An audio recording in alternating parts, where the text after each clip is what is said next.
తెలుగు రాష్ట్రాల్లో విస్తారంగా వానలు పడుతున్నాయి. తెలంగాణలో మరో 4 రోజులు వర్షాలు కురుస్తాయని వాతావరణ శాఖ తెలిపింది. ఇవాళ తెలంగాణలోని 8 జిల్లాలకు వాతావరణ శాఖ ఎల్లో అలర్ట్ ప్రకటించింది. నిన్న పలు చోట్ల ఉరుములు పిడుగులతో కూడినటువంటి భారీ వర్షాలు నమోదయ్యాయి. దీంతో రోడ్లు జలమయమయ్యాయి. విద్యుత్ సరఫరాలో అంతరాయం ఏర్పడింది. అరేబియా సముద్రంలో అల్పపీడనం ఏర్పడే అవకాశం ఉందని, అది ఉత్తర దిక్కులో కదులుతూ క్రమేపీ బలపడి వాయుగుండంగా మారుతుందని హైదరాబాద్ వాతావరణ కేంద్రం తెలిపింది. ఈ ప్రభావంతో మరో 4 రోజుల పాటు తెలంగాణ వ్యాప్తంగా వానలు పడతాయని వెల్లడించింది.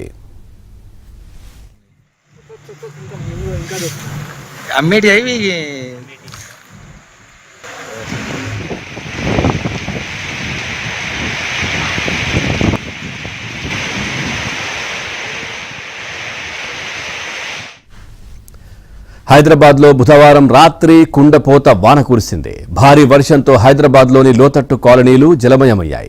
రోడ్లపై కిలోమీటర్ల మేర ట్రాఫిక్ స్తంభించింది. అత్యధికంగా బండ్లగూడలో 8.8 సెంటీమీటర్ల వర్షపాతం నమోదైంది. వానలు పడుతున్న నేపథ్యంలో అధికార యంత్రాంగం అప్రమత్తంగా ఉండాలని తెలంగాణ సీఎం రేవంత్ రెడ్డి ఆదేశించారు. ముందు జాగ్రత్త చర్యలు చేపట్టాలని సూచించారు.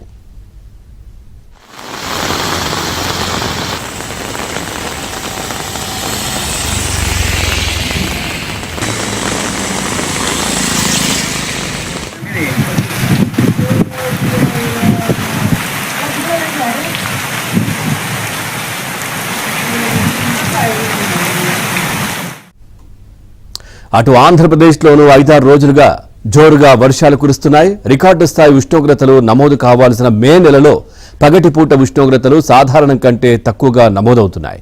వచ్చే 3-4 రోజుల్లో కేరళను తాకనున్న నైరుతి రుతుపవనాలు ఆ తర్వాత 2-3 రోజుల్లో రాయలసీమ, దక్షిణ కోస్తాలో ప్రవేశిస్తాయని వాతావరణ నిపుణులు అంచనా వేస్తున్నారు.